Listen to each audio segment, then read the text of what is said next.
So we've gathered here today for a conference, the first of its kind conference of attorneys general dedicated to coming up with creative ways to enforce laws being flouted by the fossil fuel industry and their allies in their short-sighted efforts to put profits above the interests of the American people and the integrity of our financial markets.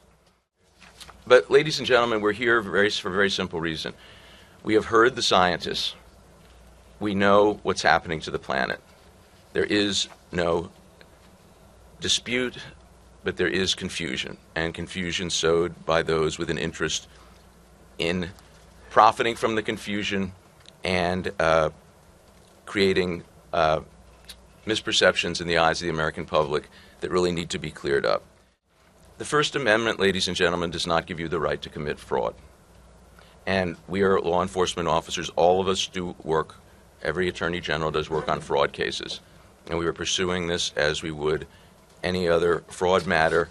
You have to tell the truth. You can't make misrepresentations of the kinds we've seen here. And the scope of the problem we're facing, the size of the corporate entities and their alliances and trade associations and other groups is massive, and it requires a multi-state effort. So I'm very honored that my colleagues are here today assembling with us. We know that in Washington there are good people who want to do the right thing on climate change, but everyone from President Obama on down is under a relentless assault from well-funded, highly aggressive, and morally vacant forces that are trying to block every step by the federal government to take meaningful action. So today, we're sending a message that at least some of us, actually a lot of us, in state government are prepared to step into this battle with an unprecedented level of commitment and coordination.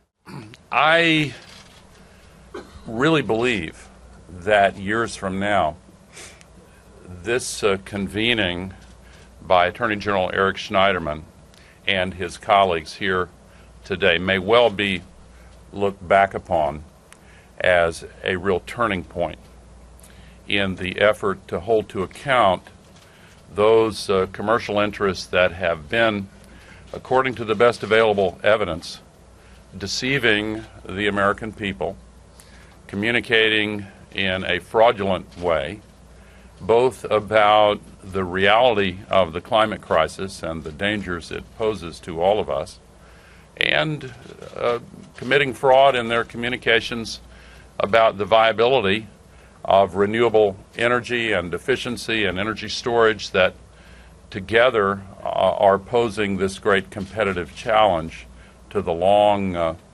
reliance on carbon-based fuels. But it's important to recognize that in the federal system, the Congress has been sharply constraining the ability of the executive branch to fully perform its obligations under the Constitution to protect the American people against the kind of fraud that the evidence suggests is being committed by several of the fossil fuel companies, electric utilities burning coal, and the like. So what these attorneys general are doing is exceptionally important. But there is an effort in the U.S.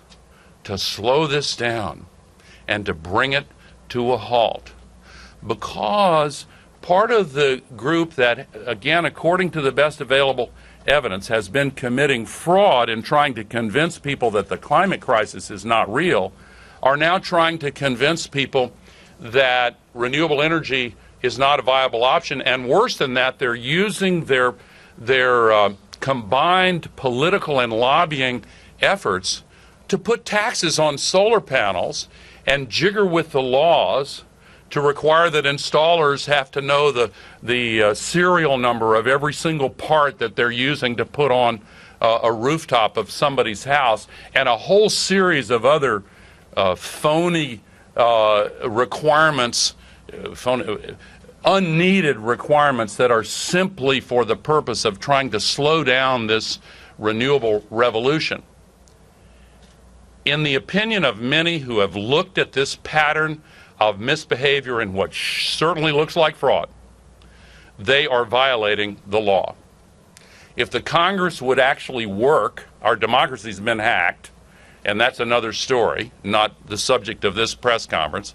But if the Congress really would allow the executive branch of the federal government to work, then maybe this would be taken care of at the federal level.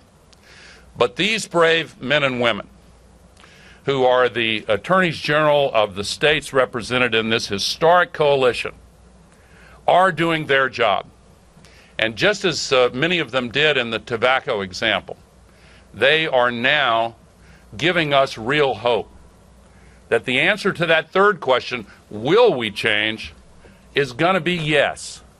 Because those who are using unfair and illegal means to try to prevent the change are likely now, finally, at long last, to be held to account.